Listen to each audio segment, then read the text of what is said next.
Olá, tudo em paz? Estamos aqui para revisar um pouco do que nós vimos e incluir mais um assunto na nossa aula de geografia. É a nossa última videoaula do segundo bimestre, né? Nós estamos aí prestes a entrar no mês de férias, no mês de julho. Bom, nós falamos no decorrer do segundo bimestre sobre capitalismo, as fases do capitalismo. O capitalismo que nasce após o feudalismo, que nasce com o comércio, que se fortalece com as expansões marítimas, né, chamadas grandes navegações, e vai ganhar mais fôlego, vai ganhar mais substância numa outra fase chamada capitalismo industrial, né, na época da famosa Revolução Industrial na Inglaterra do século XVIII. E posteriormente, os séculos seguintes, o século XIX e o século XX, o capitalismo vai se modelando, vai ganhando mais incremento, né? Sendo denominado de capitalismo monopolista, capitalismo informacional, capitalismo é o momento da chamada revolução, terceira revolução industrial, revolução técnico-científica, e o sistema vai, como eu disse, ganhando ajustes, passando por grandes modificações estas, que ora está dentro da perspectiva do Estado mínimo, ora está na perspectiva do Estado intervencionista, desenvolvimentista. Enfim, esse sistema vai se moldando no decorrer do processo.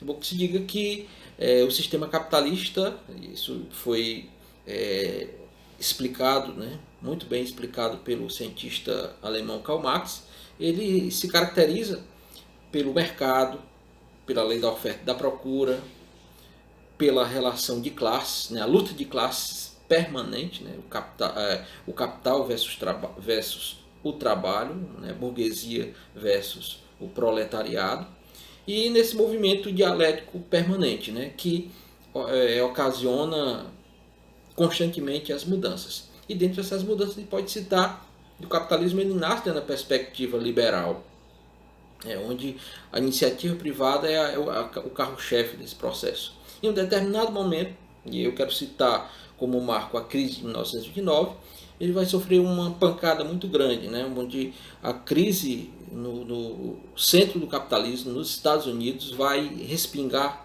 pelo mundo todo, né? E aquela máxima de que deixar e passar, deixar e fazer, Estado mínimo, cai por terra. É um momento em que o Estado vai socorrer, vai ser o principal suporte da iniciativa privada. E aí, durante décadas do século XX, o sistema capitalista vai estar amparado, né, subsidiado, né, recebendo todo o suporte do Estado. Até a década de 80, quando, a partir da década de 80, renasce aquele pensamento liberal com o nome de neoliberalismo. Né? A primeira-ministra inglesa Margaret Thatcher, o presidente norte-americano Ronald Reagan, ele vai alavancar essa perspectiva neoliberal do capitalismo. E esse fenômeno globalização, ele se apresenta de várias formas, e eu quero aqui citar duas formas, duas vertentes da globalização. A globalização cultural e a globalização econômica. A globalização cultural como sendo a expansão dos costumes, do jeito de ser e de viver, da cultura, né, daqueles países que podem mais, que têm mais força tecnológica e econômica.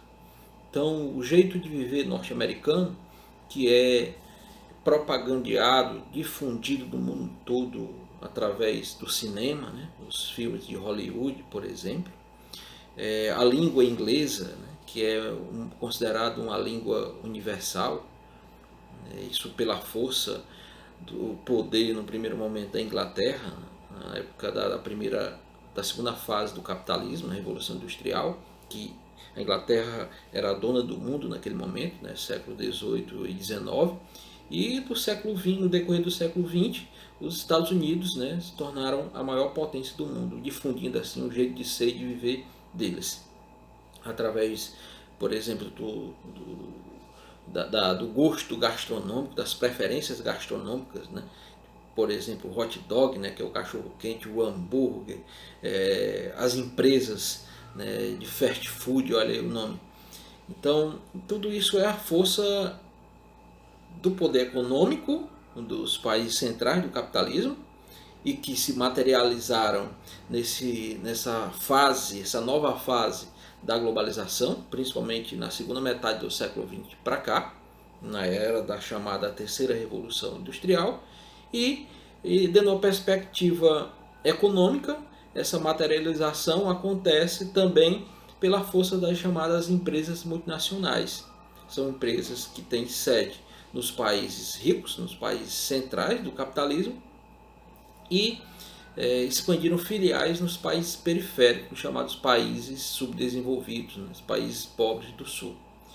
E essas empresas elas vendem um modo de ser, vendem a cultura, né, através de seus bens duráveis, através de seus bens de consumo duráveis e não duráveis, vendem, como eu disse, a cultura dos países que sediam essas instituições. Então, a globalização, eu gosto muito de fazer uso de uma frase do grande geógrafo Milton Santos, né? A globalização ela apresenta três faces. A face fábula, como as mídias propagandeiam, né? Difundem, divulgam, que é tudo muito bonito, tudo muito bacana e está tudo perfeito. A fase perversa, vamos dizer assim, a face, melhor dizendo, perversa, que é a questão da exclusão, da segregação, de privilegiar, beneficiar uns em detrimento de outros, e a possibilidade de uma outra globalização, que é a globalização onde a justiça social venha a acontecer, ou pelo menos as desigualdades sociais venham a ser diminuídas, amenizadas. E é nessa perspectiva da construção do sistema capitalista que vai nascer com o capitalismo um fenômeno chamado a globalização. Os cientistas estudiosos do assunto defendem que o processo de globalização tem seu marco inicial na época das grandes navegações, isso por volta do século XV e XVI. Porque, afinal de contas, o que é a globalização? Quais suas implicações? Como podemos identificá-la no nosso dia a dia? A globalização é o processo de aproximação dos povos, de conexão entre as nações, de ligação através das comunicações, do avanço dos transportes, dos meios de conectividade entre os países, as nações e as sociedades. E esse processo ele foi sendo construído e ainda está em construção até os dias atuais, se aperfeiçoando com avanços, retrocessos, perdas e ganhos. Dentro da distribuição de riqueza do mundo tem aqueles que se beneficiam mais fortemente, outros que recebem a globalização de maneira,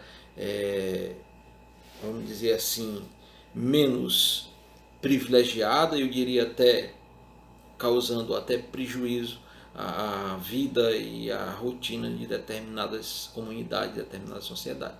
Então a globalização ela se inicia, ela é paralela, é concomitante, é no mesmo momento da expansão do sistema capitalista pelo mundo através das grandes navegações.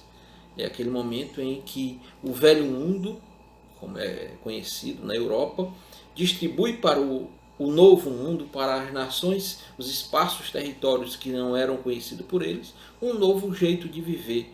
E um jeito de viver marcado por compra, venda, troca, negociação, exploração, imposição de seus costumes, de sua cultura. E nós bem sabemos que quando os europeus chegaram aqui na América, especialmente nessas terras que hoje é o Brasil, né, quem aqui estava foi duramente castigado, duramente sacrificado, tanto do ponto de vista da cultura, chamado etnocídio, como também fisicamente, né, o genocídio, que foi a morte de milhares e milhares de nativos, né, foram chamados de índios. O fato é que o processo de globalização ganhou o mundo. Hoje o mundo é integrado, né, pelos meios de comunicação, pelos meios de transporte, Tá aí as ferramentas tecnológicas de comunicação, como a internet, por exemplo, né? As ondas eletromagnéticas foram dominadas, foram descobertas, né? E aí facilitou demais a comunicação, né? O avião, o trem, o automóvel, né? Tudo serviram e estão servindo de veículos, né? Ferramentas de conexão entre os povos.